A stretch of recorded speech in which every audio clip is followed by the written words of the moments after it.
Right. Let's call the meeting to order. Please rise for the Pledge of Allegiance.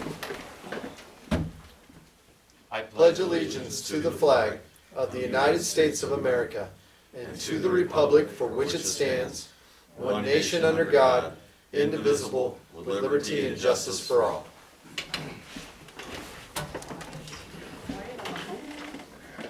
This is an open meeting of the Seward, Nebraska governing body. The city of Seward abides by the Nebraska Open Meetings Act in conducting business. A copy of the Nebraska Open Meetings Act is displayed on the north wall of this meeting room facility as required. Disclosure of meeting recording process is posted in the meeting room. Participant sign-in sheet is available for use by any citizen addressing the council. Presenters shall approach the podium, state their name and address for the clerk's record, and are asked to limit remarks to 5 minutes. All remarks shall be directed to the mayor, who shall determine by whom any appropriate response shall be made. The city of Seward reserves the right to adjust the order of items on this agenda if necessary, and may elect to take action on any of the items listed. Please call the roll. Kaler. Here. Colterman. Present. Singleton. Here. Streisand. Here. Tanyas. Here. Morgan. Here. Wilkin. Here. We have a quorum present. All right, great, thank you. We have 3 items that make up this evening's consent agenda. Move to approve. Second. A motion and a second. Is there any discussion? Seeing none, please register your votes. Please display the votes. Voting in favor, Wilkin, Kaler, Tanyas, Colterman, Singleton, Streisand, Morgan, 7-0. All right, under administrative items, we have ordinance number 2023-18. This is the second reading. An ordinance declaring the annexation of certain contiguous and adjacent tracts of land, urban and suburban in character. More specifically, the dedicated right-of-way north of Waverly Road from 266th Road to 280th Road and Wake and Company addition to the city of Seward, to the corporate limits of the city of Seward, Nebraska, and extending the limits thereof accordingly, to describe the real estate to be annexed and its boundaries, to provide for publication of this ordinance in pamphlet form, to provide for a time when this ordinance shall take effect. That is the second reading of that ordinance. And that concludes item number 1. Item number 2, consideration of a request from Bottle Rocket Brewing LLC for the approval of a special designated liquor license for an upcoming event. Derek? Yes. So, of course, I listed the wrong address on there. It's not at their normal 5th Street location. It's actually at their 4th Street location where they brew their beers. Their plan is to set up a perimeter fence around the southwest part of their building and host an event for Concordia during homecoming. Don't believe they've ever had anything approved there before, so just doing our due diligence and improving that location for the future. I think that's about all. All right, thanks, Derek. Are there any questions or comments from the council? Move to approve. Thanks. A motion and a second. Is there any further discussion? Seeing none, please register your votes. Please display the votes. Voting in favor, Wilkin, Kaler, Tanyas, Colterman, Singleton, Streisand, Morgan, 7-0. All right, thank you. Item 3, presentation of the proposed fiscal year 2023-2024 budget. Welcome, Greg. All right.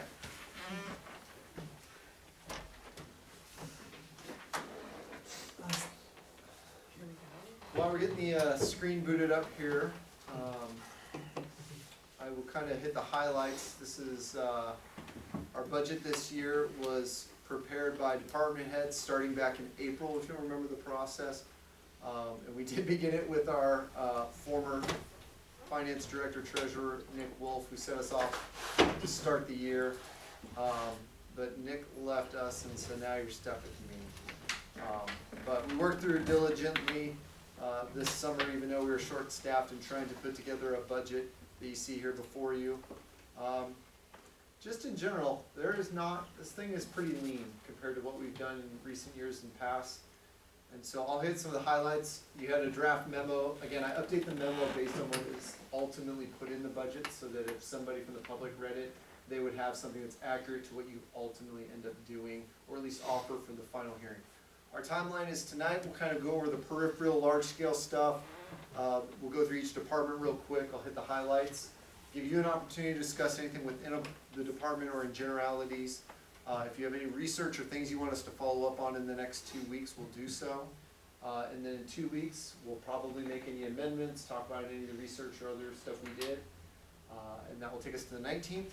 On the 20th is what I like to now call the postcard meeting.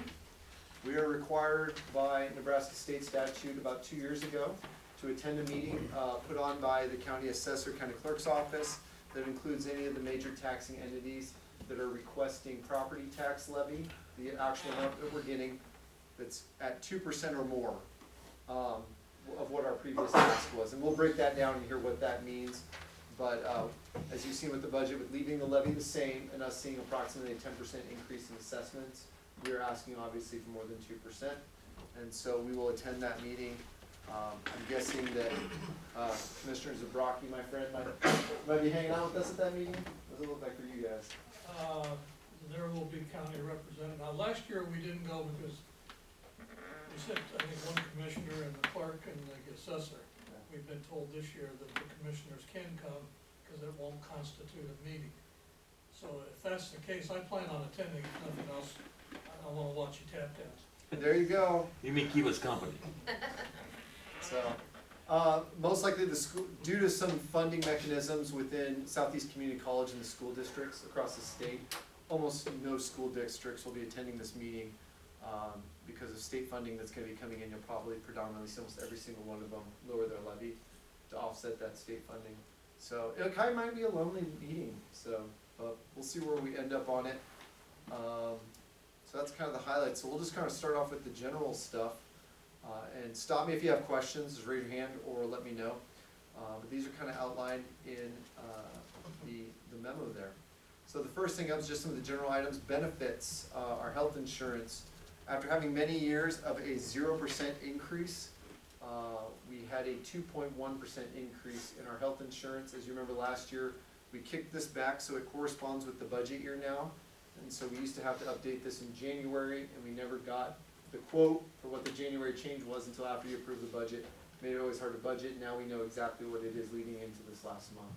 Our plan is to allocate that cost across the board evenly between the portion that's given to the employees and the portion that's covered by us as an employer. So 2.1% increase on health insurance. No changes in contribution to retirement or anything like that. In regards to wages, we did make a COLA recommendation here. As in past practice, the Personnel Finance and Audit Committee met last month, reviewed data from other municipalities and specifically the Consumer Price Index and related measures that look at essentially inflationary costs. I listed out the three that we looked at there with an average pulling in about nearly 3.5, circling around that area, and that ultimately was also the recommendation of the Personnel Finance and Audit Committee that was adopted into the mayor's budget offered to you here today. And so we can give you more of a breakdown of that, but the COLA across the board is a 3.5% COLA. And that really corresponds to what we're seeing out in other municipalities across the state.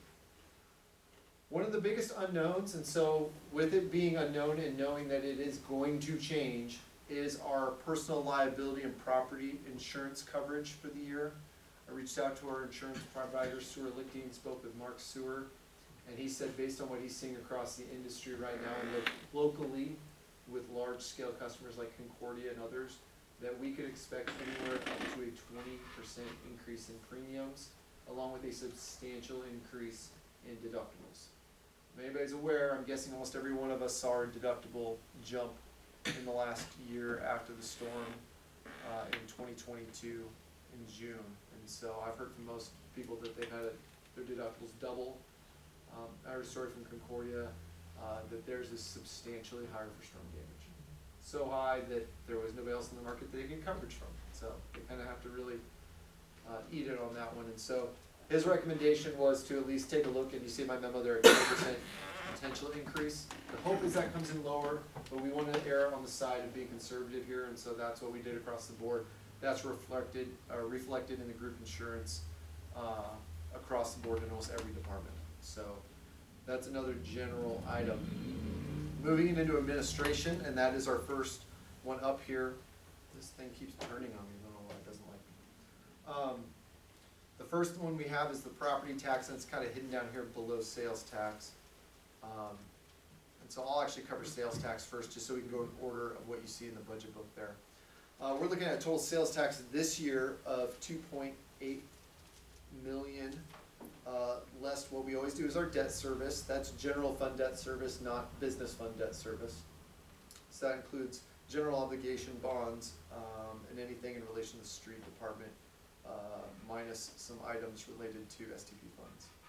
You see our $150,000 we allocate for LB 840 every year, and the recommendation going forward with updating that program is to keep it at the same level, based on the recent vote of the LB 840 committee. We estimate $275,000 in motor vehicle sales tax, and then this year, approximately $792,000 based on current trends for the Wellness Center Capital Improvement Fund. So, a pretty good chunk of change is rolling in for that, and that's what we want to see because that helps us in our finance for the Wellness Center, so we'll get into that. But very, very healthy. We've seen a really healthy roll in, and my numbers are very conservative here in regards to estimating. We tend to, it was me and Nick's philosophy that if you're estimating revenues, you estimate on the short side. If you're estimating expenses, you try to go long. We don't want to reverse that. So that's always been our philosophy. So you see that we don't make, even though we're receiving sometimes $1 million, we're not making massive jumps. Well, we got $1 million last year, obviously we need $1 million next year. It's a big one on the first page. Just kind of move through these. Property tax here, you can see the equation. Our valuation jumped from I think 613 million to 671 million and change. And then you see my equation breakdown, including the 1% that we pay to the county to help us transfer our money around. Minus homestead exemptions and 15,000 that specifically come out for fire.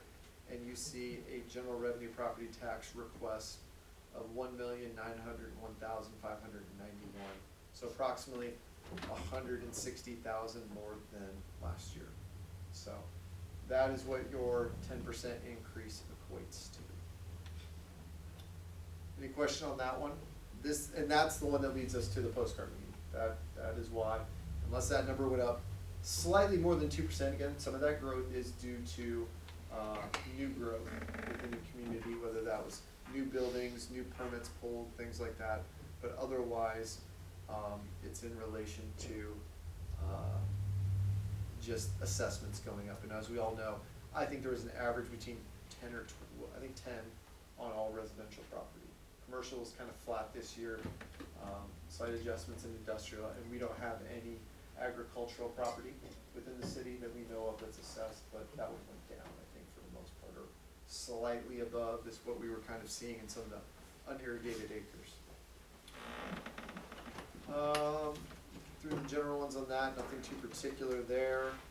Kind of business as normal in administration. This thing's gonna jump around all goofy, I think. So, oh, no, it's not. Okay. We have our occupation taxes. These are set against our business taxes. I believe it's 10% for the electric franchise fee, 5% for water, and as you know, we reduced the wastewater one 2 years ago to 0 to help offset, provide as much funding as we can in preparation of the wastewater treatment plant. So there is no franchise fee on that. Let's see. Nothing really. Those other franchise fees don't move around particularly much. Cable goes back and forth. We still kind of think that cable is going to dwindle, but as you add more providers, that's good. And then the mobile telephone one will, I think, is just going to continue to reduce based on the way that that's allocated and collected. So then we get into administration. Just in general, there's nothing particularly exciting here in regards to our costs. These are the costs that are allocated to the general fund. Some of these costs, this is for City Hall, Finance Director Derek, as City Clerk Julie, and some of the other staff like Mindy that assist with that.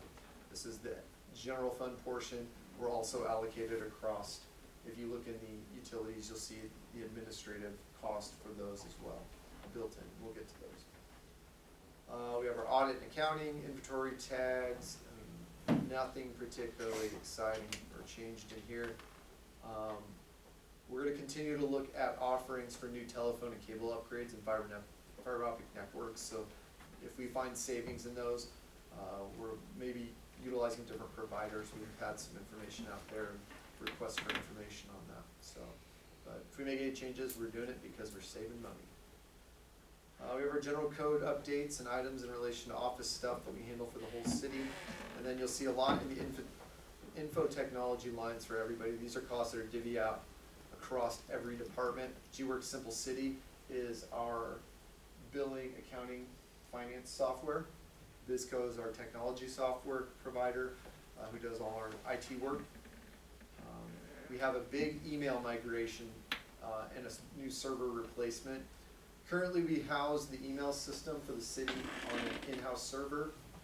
We've been told by Visco that we'll move that to the cloud this year. So that migration and uploading all the backlog into the cloud so it works seamlessly.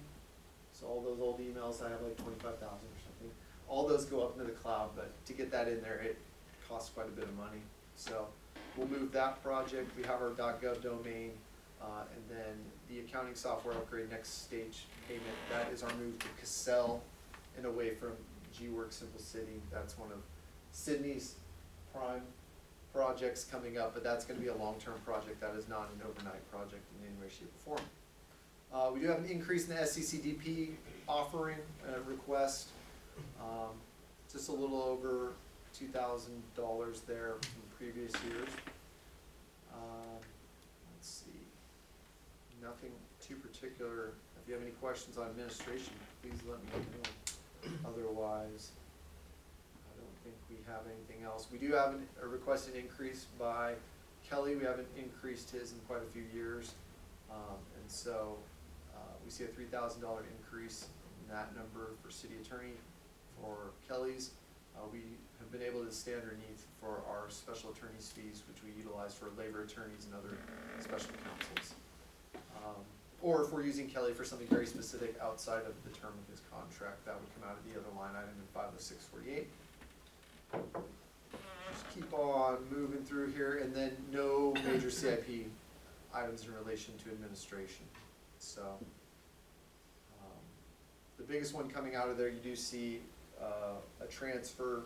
This number will not stay put, it will move, but you see 1.5 million right now pegged to move to the street fund. Essentially, we move money out of the general fund to fund the leftover needs of the street fund, but we don't exactly set that because we don't want to keep moving it around through the whole budget process. As we line up for the final budget, that number will solidify, but it's approximately 1.5 right now. And it's because we have major street stuff coming up. All right, building and codes. Really nothing significant here. Tim does a great job, and Sarah, in keeping this up. They've done a really good job in revenue, but again, we can't really rely on the revenue because we've had a lot of weird things. We've had a lot of big projects, so we don't guarantee we have that big, like a pet source or a pet source upgrade. We don't know if the next pet source upgrade or building is coming along. At the same time, a lot of this revenue is generated by the permits for roofs and siding and windows, and we hope that we don't have many more of those ahead of us. That would mean something bad happened. But, so we're trying to be conservative and not hitting up in the $168,000 and $85,000 permit polls. But we do generate a good amount of revenue out of this department, and Tim and Sarah do a great job. So I'll just kind of skip over this one. If there's something in there you want to talk about or ask a question on, please let me know. After that, we have the CDBG Economic Development Fund. This is just the fund we use to receive all federal dollars, whether through a state program or direct. This is just closing out DTR Phase 3. So that's kind of the cash balance of what's going on this year and next year. Capital improvements, this is the Wellness Center. So we were required by our auditors to put together for budget purposes a very specific landing spot to track all of the dollars that come in and out, and specifically the sales tax for this capital improvement. So you can see we budgeted $390,000 in sales tax. We estimate we're actually going to end up at about $450,000 at the close of September, and I predict somewhere in between there, looking at about $792,000 next year. So we would be sitting on a little over $1 million by the end of next year, which will be a good chunk of change down. You saw that we punted this year on the $14 million. That is what we anticipate to be the short and long-term bonding that we'll have to do to just cover our costs in regards to the Wellness Center, both in the short term, so that's kind of a combination type thing, and then the long-term bond will be about 9.7. If you think interest and everything else that goes with it, with a 10 or 15-year bond. We'll bring back shortly, we're working with Cattle and Jones. They have a group financing package for us that we think is gonna be very favorable to the city.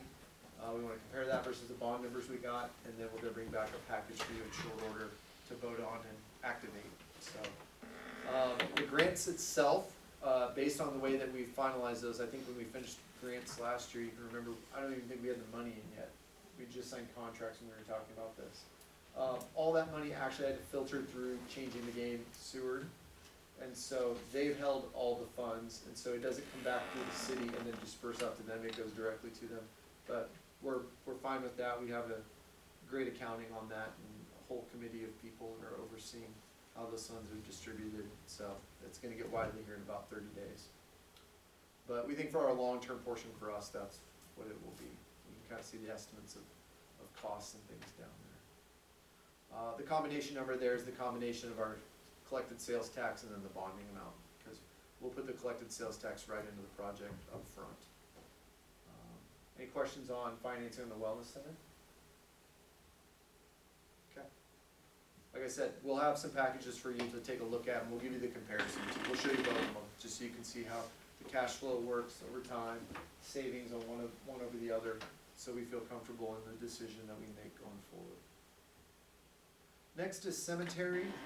This is gonna be one of the first ones. Nothing particular in this one that changes. I hate talking about revenue being up in this place. This is just not a good thing. It usually means people are dying. Or We they're, always- or they're preparing. Yes, they're good planners. They're very proactive, and they love our cemeteries, and this is where they wanna be. So Yeah. we'll spin a positive on that one. Mhm. But they continue to do a great job out there, trying to make sure that our cemeteries are upkept. And I don't anticipate yet that we're looking at any major expansions into kind of the new cemetery on the north end, kind of by the military section, but there is some discussions and work by the committee to start looking at some columbariums and things like that. That process is activating, but I don't think we'll have any dollars in it for this year. That's really cemetery. Other than that, they do have an item that was listed, and you saw at the end of the memo, we'll kind of talk about, that's that asphalt on Greenwood and the utility vehicle is two items that, while not probably necessary for complete operation and city functions, they are requests that were in CIP every year or upcoming, we wanted to include them. But in operating under a deficit, these were two items that were identified by the mayor and the administration that to bring ourselves into balance on the general fund this year. These would be two items for your consideration. That's cemetery. Any questions on cemetery? I'll just thought Derek was doing the odd scratch. Civic Center, nothing particularly special on Civic Center except an item you're familiar with and was presented on earlier. That is the capital improvement, the ADA remodel project, and working with Mark Holterman, Rick Endicott, Aaron, our Civic Center manager, Clark Anderson, our design group, and Ken Morgan, the trustee of the Langworthy Trust. We all sat down together, took a look at the actual funds, funding mechanisms, cash over time, and current holdings of the trust in regards to the city of Seward, because we are one of two beneficiaries. The other beneficiary is the hospital that benefits from that trust. We felt that potentially, if you shot the moon, 1.7 could go out in short order. Likely it's closer to 1.2 guaranteed that we have in cash ready to go now. That would fund the entirety of phase one. You remember that's kind of all of the upstairs of the east older wing of the building, and then the ADA connection on that first floor. It's about 1.2. We felt like with having those contractors in the building, that there are other elements of that for HVAC, moving walls and setting up rooms and demo and things like that. By not activating those people and having them come back to the project and already being there, that's when we're gonna find our best savings. So we looked at where we could cut that line. Talking to Ken, he thinks we could stretch another $500,000 out of the trust, whether that's borrowing against future receipts, or taking a look at that. Would probably just need permission of the hospital. But he didn't feel he had any concern on that. But then we're probably not doing another major capital project, the Civic Center, for about 4 or 5 years. But that would be the rest of phase 2 and phase 3, which kind of gets into the auditorium and some minor things for where SCCDP is, and then going into the main meeting hall in the basement. Maybe some kitchen upgrades and lighting and stuff like that, but the portion that really needs it will be handled and funded, and we really feel confident at 1.2, but I listed 1.7 because we'll list that extra $500,000 as an addendum on the bid. And then if we don't like what we get on that one, then we just won't take that element of it, and we'll go with the base bid, so. Any questions on the Civic Center? Again, no, Civic Center is funded entirely by the Langworthy Trust, and so we're just kind of a pass-through. We handle all the financial elements, and that's reviewed by the trustee and the Civic Center Commission at their monthly meeting. All right, moving on. Debt service, nothing exciting here. I did note, I think in debt service that we did roll off about, again, it's not perfect, and the reason I listed it, but I paraphrased this, or I put some quotes or notes by this. We rolled off about $397,000 in fiscal year 22-23 that we paid off last year. The reason that's not exactly perfect when you think of it in a debt service mentality is somehow they set it up for a lot of balloon payments. And if you actually look at our debt service, another one will happen next year, this coming fiscal year 23-24, where you'll kind of see 60,000, 60,000, 60,000, 450,000. And it's like, well, they kind of just tiered all this stuff to fall off that way versus a traditional financing across the board. And so I feel really comfortable that after this coming fiscal year, we're gonna have a really great opportunity to undertake a large-scale capital project like the recommended in street, because we had Waverly Road, East Seward Street, North Columbia redo. That was a bonded project. Rolling off the rest of these general obligation bonds and street highway allocation bonds that are coming up over the next fiscal year or so. That'll give us an opportunity to take a big bite again if the council chooses to do so. Utilize those sales tax funds to handle debt service and take on a big project. We've discussed in our head internally two of the really big projects that will hit about that time that we think would be prime for this is Hillcrest, from basically the east end of the city, probably East Ridge, all the way to Highway 15, and redo that whole roadway and roadscape. It's in disrepair, you can go out and see it. We'll also get in and try to do utility work underneath it and kind of upgrade that as one of our main collector arterial type of roads. Collector? Which one is it? Make sure. Minor arterial. Minor arterial, yeah, you use your right nomenclature there. The other one would be Pinewood. The reason we're not doing more on Pinewood, we kind of did that central eastern portion, but we know that as traffic is diverted and coming through for the Highway 15 project, they're gonna beat that roadway up even some more. And so we didn't wanna put in a ton of new capital money and then have all these cars and trucks and semis. Hopefully the semis figure it all out, but you know how it is. And so especially that portion from about the high school down to Highway 15, we'll try to limp that thing along, get through Highway 15 project, and then that one would be another prime candidate to lump in. It also has a significant need for sewer there, for storm sewer. And so we'll add that in and try to do some detention and other things to alleviate all the water. You see, that's one of the reasons the road is breaking down so much also, is because of the sheer amount of volume of water, whether it's in the winter, especially in the winter actually, because we get all the snow, it sits up on the side, it gets down to the roadway, freeze and thaw. The wonderful trees that protect our football players and track kids, and when they're heating up in the summer, shades out that whole roadway there, and it just really struggles to alleviate itself from freeze and thaw during the winter. And so that's one of the prime issues we have over there. We might have to use some of our tree funds to go plant some trees over there on the other side of the practice field for them, so we can get the summer heat, or the winter south sun all over the Pinewood there. But that's what we're looking at in debt service. Some of the other debt service is handled within the business funds themselves, but this is kind of your general obligation debt service. The pool, doubting pool, nothing too particularly exciting there. We did locate the leak this year that caused, a $15,000 gas bill the year before. But we had to do significant detail work to the pool to try and get in there. As you know, it's approximately located below the diving platforms. When the group that we had come in that year, last summer, beginning of the summer, do that work, only one contractor was even willing to get into it, and they did damage our diving board, which I heard plenty of from upset parents. Yep. My kids were really upset. So, what happened was, is we said we would remove it to not be in the way of them. They said, no, we're fine, we'll get around it, and then that didn't work, and they hit it. And so we're working back and forth with the contractor and their insurance provider to decipher. But again, that's also one of the items we listed on our deficiency list, or deficit list for you.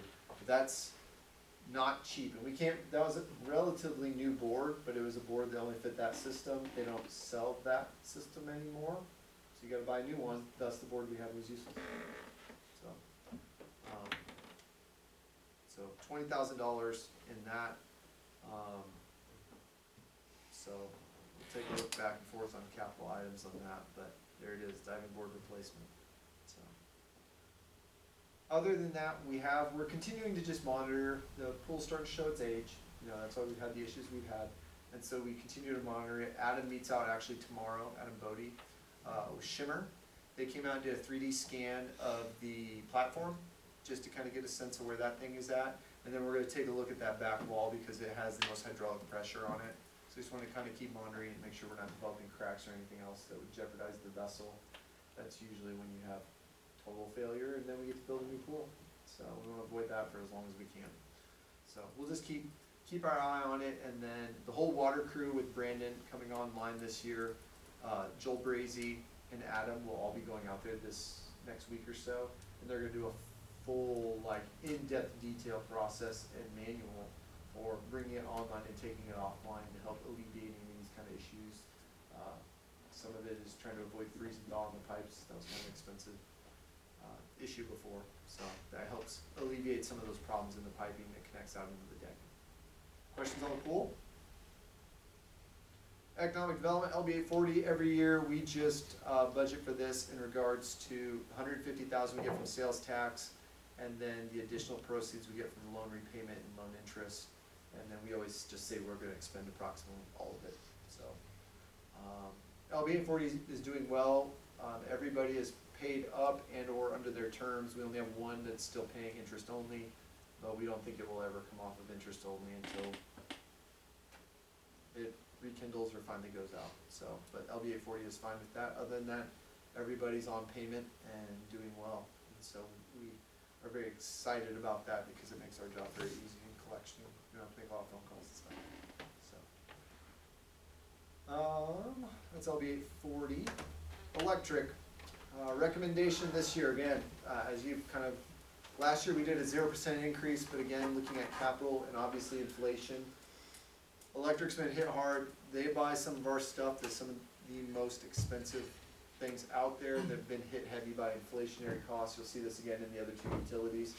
And so our recommendation through our rate study with NMPP was a 3% increase again this year. We will be bringing fully online the PetSource expansion and the Tenneco. Wasn't really expansion, but they added air conditioning, and that's a significant load. And so that will be coming online. We always try to be conservative in our projections, but we do hit the number based on kind of where we legitimately thought we were gonna budget last year. That's how we come up with the 3%. Other than that, we kind of go conservative on everything else. Let's see. Yeah. The proceeds from sale of assets, some of that might be, if you remember, the electric fund purchased the Heath property, the Eggeter property. And so any funds from sales of those elements in the rail campus go back into that fund as required by our auditor. So, but anything sold out of the original acres where PetSource was, Lavander, the old Brigham property, that goes into the general fund.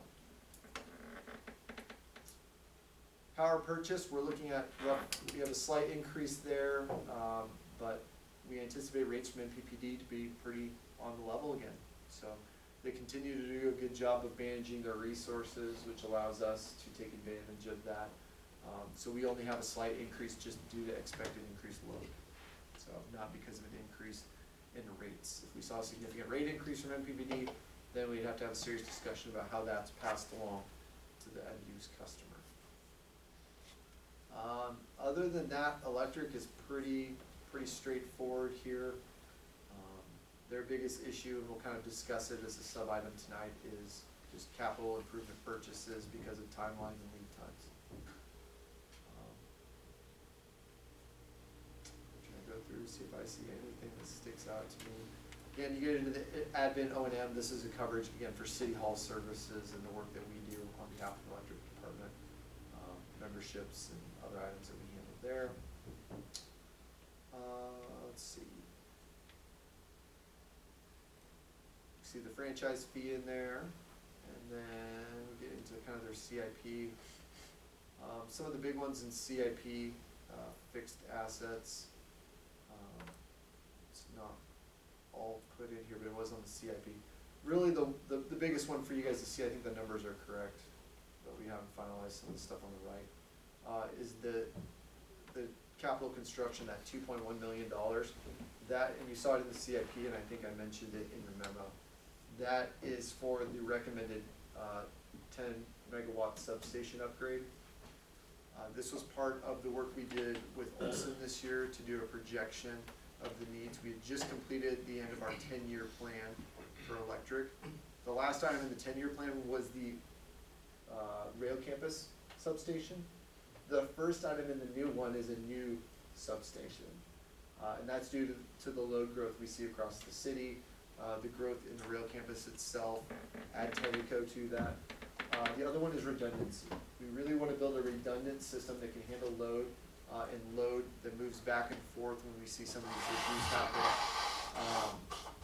and provide that redundancy. And so we're going to look, I think right now they're looking most likely at the Walker substation to expand into and then feed the rail campus from there. But it allows us to do some switching back and forth to kind of keep things online in short order. But there is still discussion of potentially putting in the rail campus. Essentially, we're buying the rail campus sub minus some equipment and sticking it in one or the other. But approximately estimated is $2 million.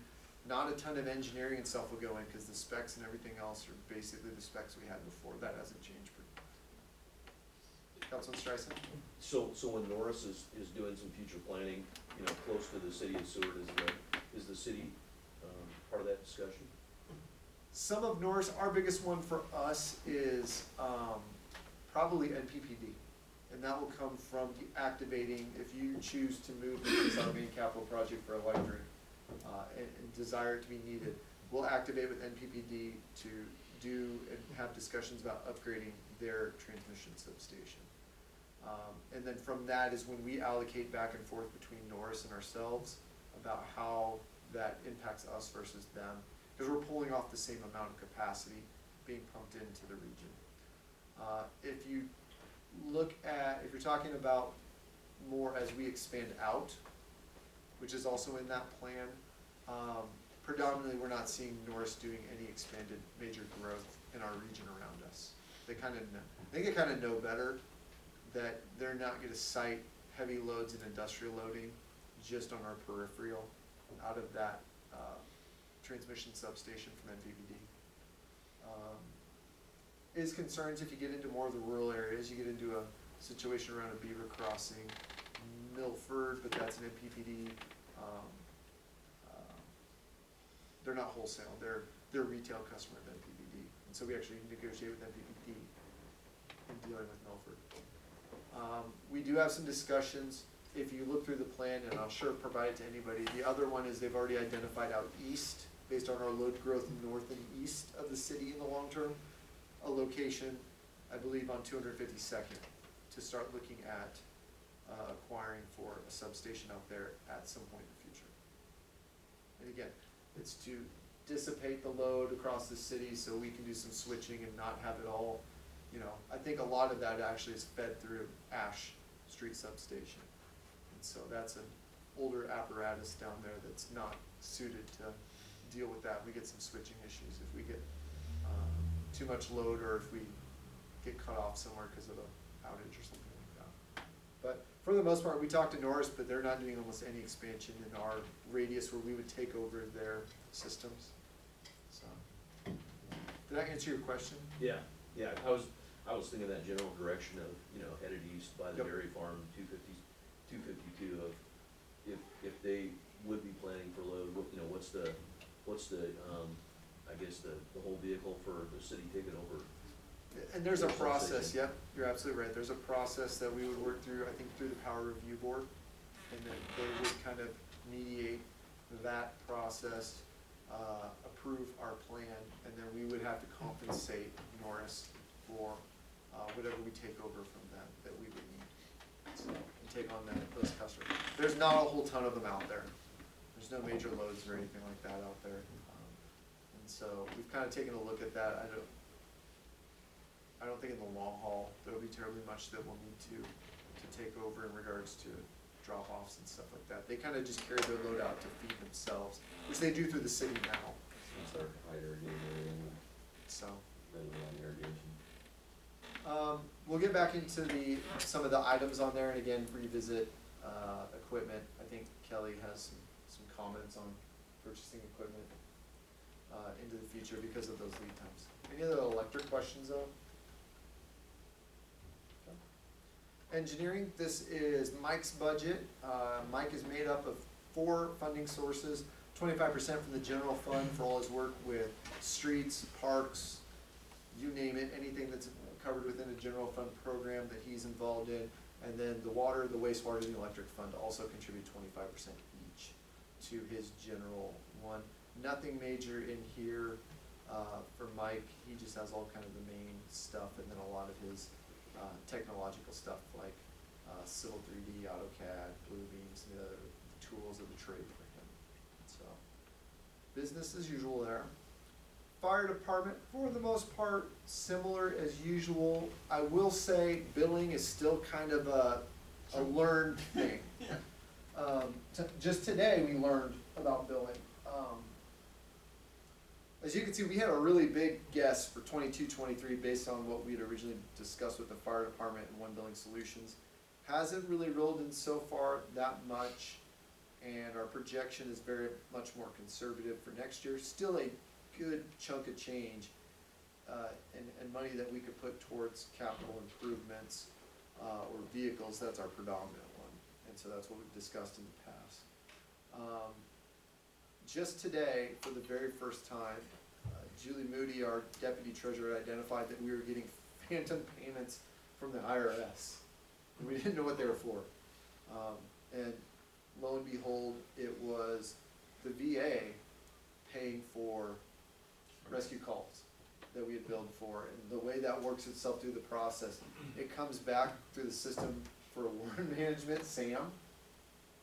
And I was like, yeah, we didn't expect that money to hit our SAM account. We thought it was gonna hit, we have a special account set up just for them, for billing, just so we can keep it all counted together. And so we have to do transfers on those, but, again, when you get it in, it just says Department of Treasury, and we didn't even know it was coming in, so.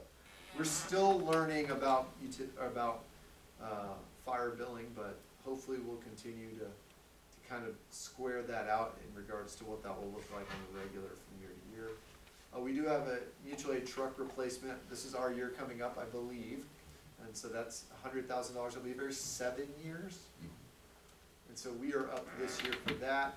And then the new one that we've been waiting for will probably possibly maybe first part of next year. This is our pumper truck, correct? Yes, pumper, I tanker. feel like the tanker truck was ordered about the time I started here, but it wasn't that long ago. It got caught in COVID chassis nightmare. Yeah. And they decided that the chassis that we had spec'd out, that they said they could build and everything else, we were the only one on the hook going into COVID to build that chassis, and they just went, when we get to it, we get to it, and they just sat on it and sat on it and sat on it, and we finally said, we need to respec it out through them for no additional cost, and we're getting a different chassis, which is a standard chassis they build. Is that correct? That's correct. So that's in motion, and they are building that in that rig, and so we'll get that in, and then we'll look at some other items that are in their CIP, but I think we're gonna replace a rescue, coming up with the funds that we have coming in. Because of the grant. The grant, and then, yep, and then it's also our mutual aid replacement year too, so we gotta spend those funds, you can't just sit on it. We have a pretty good amount of bunker gear this year, lots of new recruits, and so you don't just order brand new gear for somebody that may not be there longer than a month, and so obviously that comes in after trial period and things like that, but we need to get that updated for kind of a younger crew that's in. We have some just building things and things like that that are pretty general and standard. Continuing to kind of modernize from a technological standpoint, whether it's their door systems, key fob systems. We're looking at some desktop computers. I don't know that we had the final quote, we were waiting on that one, but nothing too fancy there. Kind of list out all their stuff. The striker cot lift system, that will be, I think, our second version of that. We already have that in one rig, and we'll have that installed on the second rig. Backsaver. Yep. So, big for avoiding workers' comp claims for us on injuries to lift assist and things like that.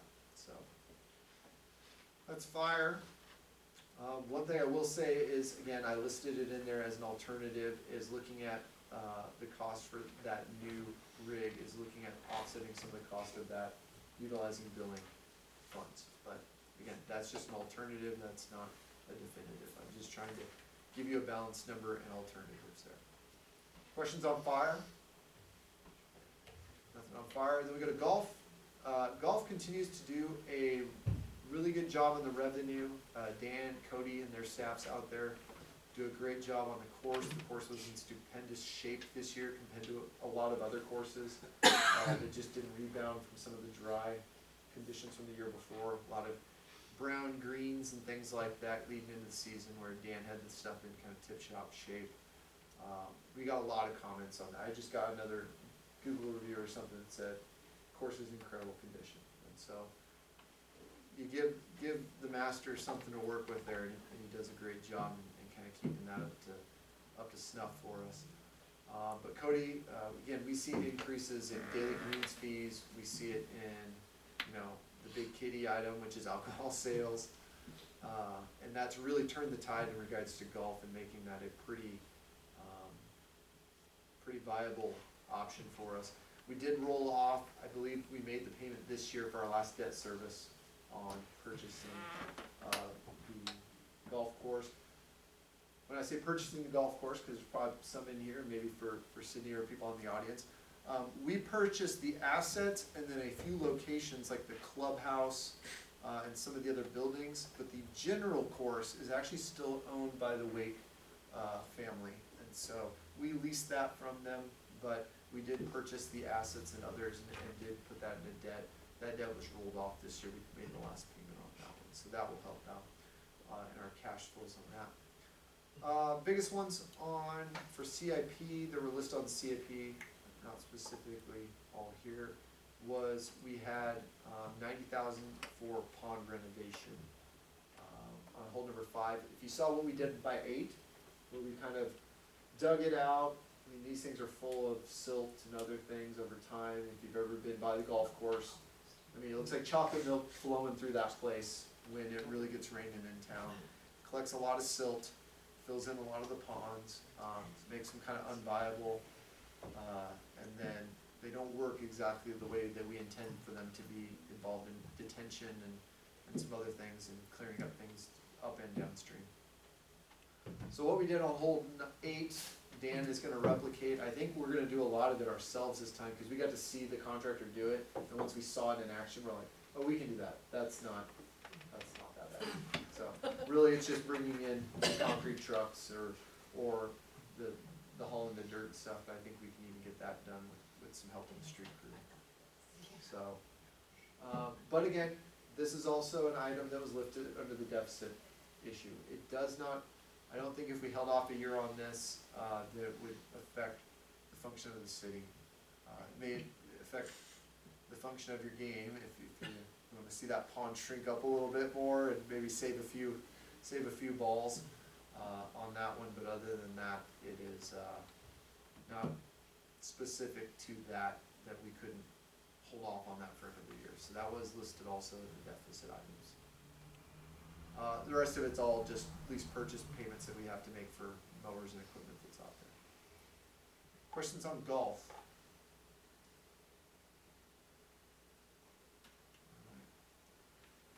A few rock and rolling. Levy accreditation, this is just our hazard mitigation grant dollars, working to, this is the first part for design. And so we'll continue to work with GAO, Mike, and our other, HDR. Correct. Is our design engineers that will work on that hazard mitigation grant over the next year, try to get that teed up to do a capital project and replace the pump house that's down on 10th Street that goes through the levee. Automate that system, kind of get it all interconnected in so that we're not just waking up in the middle of the night during storms, crossing our fingers and driving down there, and me and Bob Myers meet each other, you know. I feel like it's that scene in Back to the Future 2 at the end where they meet out in the roadway and it's raining and they're like, who's who? Me and Bob do that a lot at 3 in the morning in a raid just to make sure that somebody's out there turning that on. Because if you don't know, the pump station, when there's internal storm water within the city system because of the levee, it builds up, it will fill up, it will back up, it will flood out residents, it will get to Hughes Brothers, that's the areas that are being drained by that predominantly. And so that system needs to be activated manually, and always has to be. So you really rely on that street department to be very with it when storms are rolling in. Also, some other elements, it also has to involve flood water, but there can be different circumstances. So we really just need to be on our toes of the conditions and be ready to go if we know we have the right conditions. And we'd rather just have an automated startup with a SCADA system that activates and notifies us. Still have that mindset of it's raining and we have flood water and stuff, but now we have a way to make sure it activates even before we get down there. Library, nothing major in library. Becky Baker runs a tight ship down there, does an incredible job. Working cohesion with the grant dollars and donations she gets and the active participation of the Library Foundation. And so she'll continue to operate that. I think one of Becky's one is she continually sees, just like we are everywhere else, turnover in the employment down there. It's hard to find people that want to keep doing that for the long term on a part-time basis and things like that. Other than that, Becky has a few CIP items I think I listed out in the CIP. Two of the bigger ones is that West entrance upgrade and the lower level tech upgrade. That's putting in some interactive iPads on the walls and things like that, rather than some of the other technology that they're utilizing in the basement. And so that one I also identified as a deficit item that could be adjusted. An alternative funding mechanism would be to look at asking the Library Foundation to help fund those items. Any questions on library? All right. Parks and Recreation. This one, nothing in particular jumps up on this one. We are going to do some work on the band shell. I'll find that in here somewhere. Help update that for a celebration of our municipal band. We did have an increase in funds to the municipal band and help get some updated music for them. So they've kind of been a prime focus for the upcoming year. Not substantial, like we're talking a few $100s. That was a big one, kind of out of the normal course of business. And then really it's just the CIP, our standard kind of $12,000 in field conditioner.